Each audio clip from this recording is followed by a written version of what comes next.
Okay, we need to talk about this incredible legal drama unfolding at the International Criminal Court. A former president's freedom is on the line, but his entire defense strategy, well, it seems to be collapsing. And not because of anything the prosecution has done, but because of the words of his own family. Words spoken out of loyalty that might have just sealed his fate. So this is the big question, right? Is former Philippine President Rodrigo Duterte even fit to stand trial? He's facing these massive charges, crimes against humanity for his bloody war on drugs. But the whole thing has hit this really strange and very unusual roadblock before it can even get started. And this is where it all gets so messy. You have this one single contradiction that's just tearing his entire defense to shreds.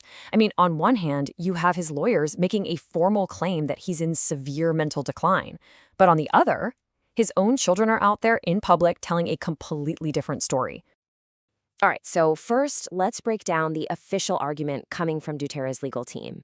This is the formal claim that they're hoping will just stop the entire trial in its tracks.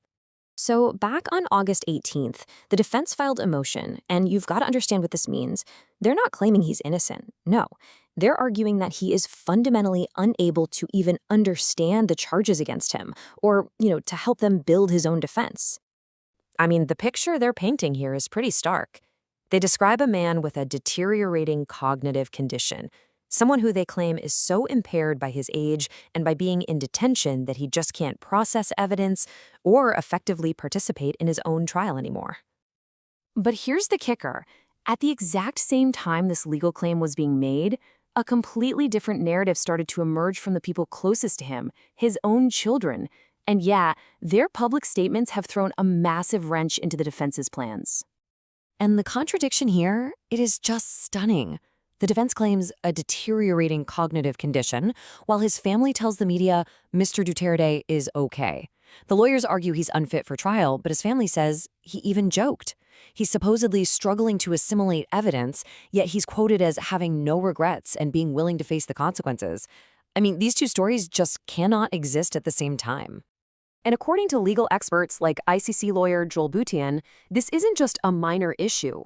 He argues that in court, behavioral evidence, how someone is actually acting and speaking in the real world, that often trumps any private medical findings.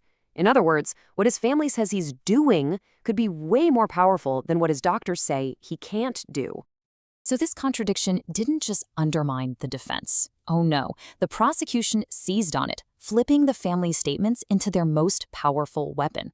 And get this, they didn't just use these words to argue Duterte was fit for trial, they used them to argue he was way too dangerous to be released. For the prosecution, the statements from his daughter, Vice President Sara Duterte, weren't just unhelpful, they were proof of risk.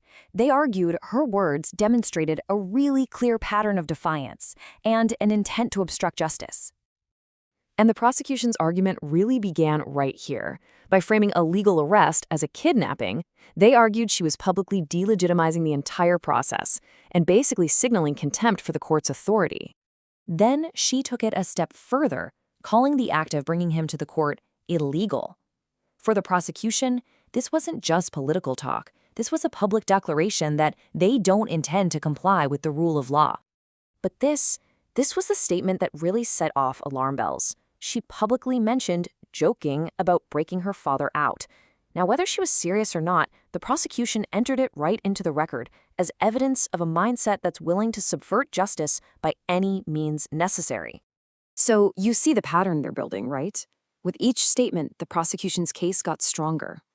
They argued this wasn't just a series of missteps, but a documented pattern of intent to undermine the court. Every defiant word just added another brick to their argument. Releasing Duterte would be a profound mistake, giving him and his powerful family every chance to interfere.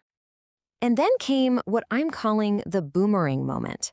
Sara Duterte mentioned her father's simple wish to return to his hometown of Davao City. It was framed as this sentimental request, but the prosecution immediately turned it around and reframed it as a threat. And this is exactly why they saw it as a threat, because Davao isn't just his hometown. It's the very place where the alleged crimes began. It's the city where, as prosecutors reminded the court, Duterte once pledged to double the killings. So by mentioning Davao, his daughter inadvertently put the original accusations right back in the spotlight. Oof. But let's step away from this legal chess match for a moment, because there is a staggering human cost at the heart of this case. For the families of the victims, this isn't about strategy. It's about justice delayed and potentially justice denied. 30,000. According to human rights groups, that is the estimated death toll from Duterte's war on drugs. It is a staggering number, and behind it are tens of thousands of family members, all still waiting for answers and for some kind of accountability.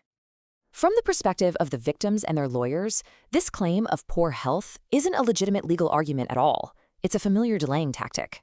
As they put it, they've seen this kind of drama from him one time too many, and they believe it's just another ploy to avoid facing justice. And you can really feel their deep frustration. After waiting almost a decade for justice, they now face another delay. But it's more than just frustration, it's fear. They argue that releasing Duterte, a man whose family still holds immense political power, would pose a direct and continuing threat to the safety of any witnesses planning to testify against him.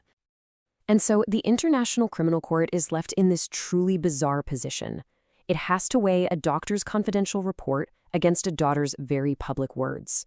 It has to decide if a man is too sick to stand trial, or if his family's own statements prove he's just too much of a risk to be set free. What began as a pretty straightforward claim of unfitness has spiraled into this complex paradox where every single word matters. And in a case this significant, it really seems like the words that were meant to show love and loyalty may have become the most potent poison for the defense, ensuring the very man they sought to protect remains behind bars.